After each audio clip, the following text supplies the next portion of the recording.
All right, we are hooked up. You can hear the truck is running, and we are ready to go. So we're here with another Road Ready Campground Review. Today we're coming from Lebanon Hills County Park. I don't know. It's a part of the Department of Land and Resources, I think. Here we're just outside of Minneapolis in Minnesota. So we are staying here. We had a pretty good stay. It was kind of a rough start. We showed up at 11:15 on Sunday, and we were told that we could go park somewhere down the road at a church by a guy named Chuck, who wasn't accommodating at all, which in the first time in our year of traveling, we've never been treated that way by a RV park as we come in. So first impressions weren't necessarily very great.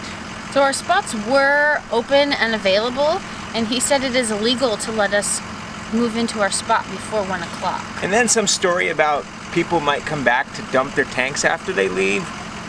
You know, if they have a strict rule, that's one thing, but he wasn't very kind about it, and he was pretty condescending, and in the end he ended up letting us in because we saw that our spots were empty, and most of the spots were empty, and I think he was trying to save face at that point, but who knows.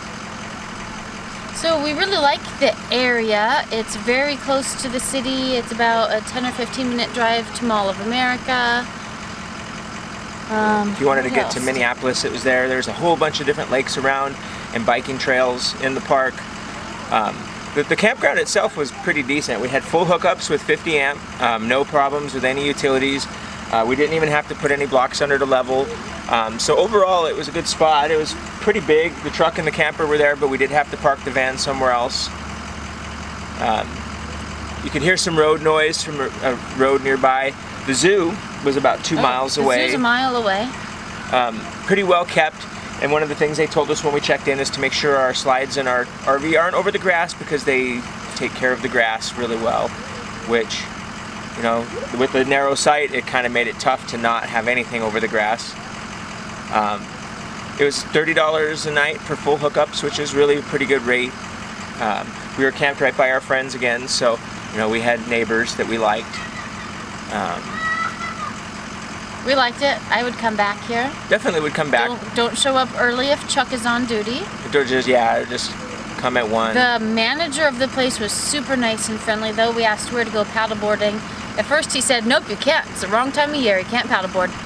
I said, well, we have paddleboards. We just need to know where some good water is we can get to. So he told us of a lake that's in their park system that's like 3 miles away. And that was a really nice place to paddleboard.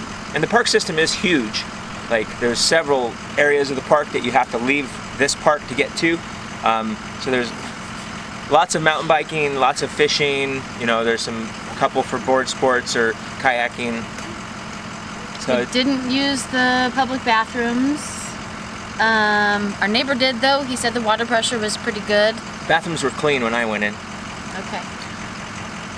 It's real close to lots of stuff, though, so good spot. Would definitely come back, especially if we were going to visit this area. All right, so we are on our way to South Dakota. We will see you there. Bye.